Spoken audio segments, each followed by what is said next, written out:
देखिए क्लास 9 की एक्सरसाइज 10.5 का क्वेश्चन नंबर 6 है हमारे पास। क्वेश्चन में हमसे बोला गया है ABCD is a cyclic quadrilateral whose diagonals intersect at a point E।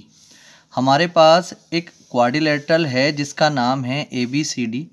ये एक साइक्लिक क्वाड्रिलेटरल है।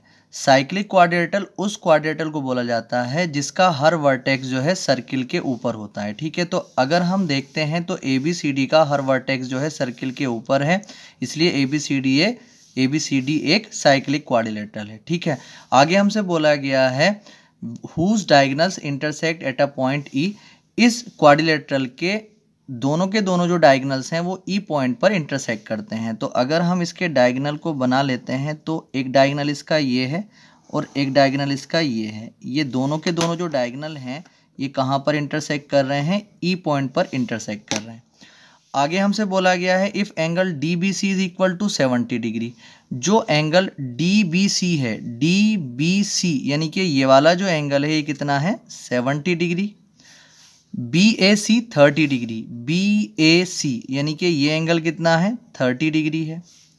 फाइंड एंगल BCD, तो हमें BCD ये पूरे का पूरा एंगल जो है हमें फाइंड करना है। ठीक है, अब आगे भी क्वेश्चन है मगर इसको हम बाद में देखेंगे, पहले इसको यहीं तक सॉल्व कर लेते हैं। ठीक है, जब इसके सॉल्यूशन में हम चलेंगे तो जो चीज़ हमें गिवन है सबसे पहले उसको लिख लेते हैं। हमें गिवन है कि DBC जो है वो कितना है? 70 डिग्री और एंगल BAC जो है वो कितना है? 30 डिग्री।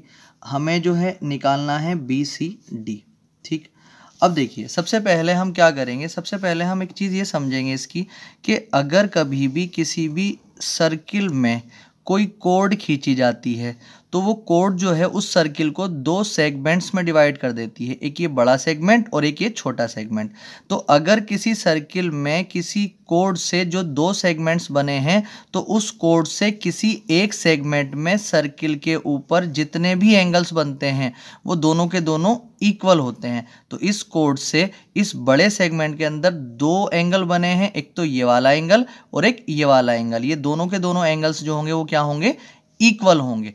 ठीक, इसी तरीके से अब हम क्या करेंगे, इस क्वेश्चन को आगे सोल्व करेंगे। BCD निकालने के लिए सबसे पहले हमें काम करना होगा फॉर कोड BC।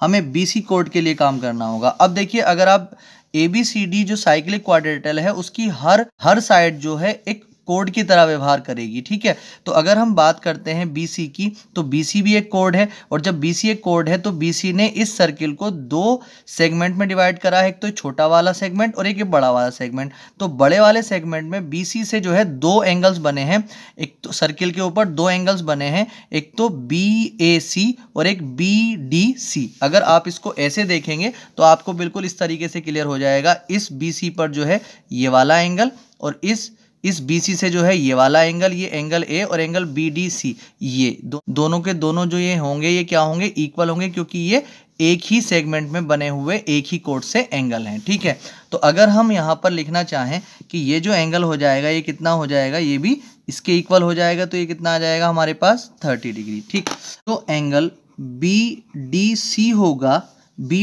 होगा वो एंगल BAC के इक्वल होगा। क्यों होगा? क्योंकि ये जो है सेम सेगमेंट में बने हुए एंगल हैं, तो एंगल सेगमेंट, तो हम यहाँ पर रीजन लिख देंगे एंगल इन सेम सेगमेंट। अब एंगल BDC जो हो जाएगा वो BAC के इक्वल हो जाएगा और BAC कितना है? 30 डिग्री। तो यहाँ पर कितना लिख सकते हैं? 30 डिग्री लिख सकते हैं। अब एक चीज़ आप यहाँ पर ये देखें कि आपको एंगल ये पूरे का पूरा ये वाला एंगल निकालना है और ये जिस ट्राइंगल में आ रहा है उसके बाकी दोनों एंगल्स हमें मालूम है। हम ये वाला एंगल निकाल सकते हैं। एंगल सम प्रॉपर्टी से हमें पता है ट्राइंगल के तीनों एंगल्स का सम 180 होता है। हम ये एंगल आसानी के साथ अब निकाल सकेंगे। ठीक है, तो अब हम क्या करेंगे, इन ट्राइंगल BDC में काम करेंगे। जब BDC में हम काम करेंगे तो आपको पता है angle BDC plus angle DBC, angle DBC यानी ये वाला एंगल और प्लस एंगल BCD यानी ये वाला एंगल BCD, इन तीनों का टोटल कितना हो जाएगा? 180 हो जाएगा। अब BDC कौन सा है? ये वाला एंगल है, ये कितना है? 30 डिग्री और प्लस DBC जो है, DBC कितना है? 70 डिग्री और प्लस एंगल सी डी हमें यहाँ पर फाइंड करना है, इक्वल टू कितना आ गया 180। अब इनको ऐड करेंगे तो कितना आ जाएगा 100 और प्लस में B C D is equal to कितना 180, और जब यहाँ से बी सी डी की वैल्यू हम निकालेंगे तो ये 180 और माइनस कितना हो जाएगा 100, तो बी सी डी हमने देखा तो कितना आ चुका है हमारे पास 80 डिग्री। ठीक है, तो एक पहला जो एंगल है वो तो यहाँ पर ही आ गया। अब आगे हमसे बोला गया था कि अगर ए बी बराबर बी सी हो तो तब ई सी डी हमें यहाँ पर फाइंड करना है, तो हमें फाइंड करना है ई सी डी, ई सी डी हमें फाइंड करना है, जबकि हमें गिवन है कि ए बी जो है वो बी सी के इक्वल है। अब देखिए आपको एक बात ये मालूम है कि अगर किसी ट्राइंगल की दो साइड्स इक्वल हो जाती हैं तो उनके आमने सामने के एंगल्स भी क्या हो जाते हैं, इक्वल हो जाते हैं। तो यहाँ पर बोला गया है ए बी बराबर बी सी है, तो जो ए बी है वो बी सी के बराबर है, तो ये वाली साइड जो है ये इसके बराबर है। जब ये दोनों साइड इक्वल हैं तो इनके आमने सामने के जो एंगल्स होंगे, कौन सा एंगल, ये वाला जो एंगल होगा, ये जो एंगल होगा इसके इक्वल हो जाएगा। ठीक है, तो अब ये कितना है 30, तो ये भी कितना हो जाएगा 30 डिग्री। तो हम यहाँ पर लिख देंगे एंगल बी सी ए जो होगा, यानी बी सी ए, ये वाला जो एंगल होगा ये एक इक्वल हो जाएगा किसके, बी ए सी के। ठीक है, तो B C A is equal to B A C कितना था, 30, तो ये कितना हो जाएगा 30 डिग्री हो जाएगा। अब आप एक चीज़ यहाँ पर ये देखें कि आपको निकालना है ई सी डी। ई सी डी कौन सा है, ई सी डी, ये वाला एंगल ई सी डी है, ये वाला। तो अगर मैं इस पूरे एंगल में से अगर इस वाले एंगल को माइनस कर देता हूं तो क्या आ जाएगा हमारे पास, ये आ जाएगा। ठीक है, तो E C D is equal to B C D यानी पूरा angle minus B C A यानी कि ये एंगल इक्वल टू कितना आ जाएगा ई सी डी। तो ई सी डी हमें निकालना है, equal to B C D की बात करते हैं तो बी सी डी हमारे पास कितना आया था, 80 डिग्री आया था। बी सी डी जो था हमारे पास वो कितना था 80 डिग्री।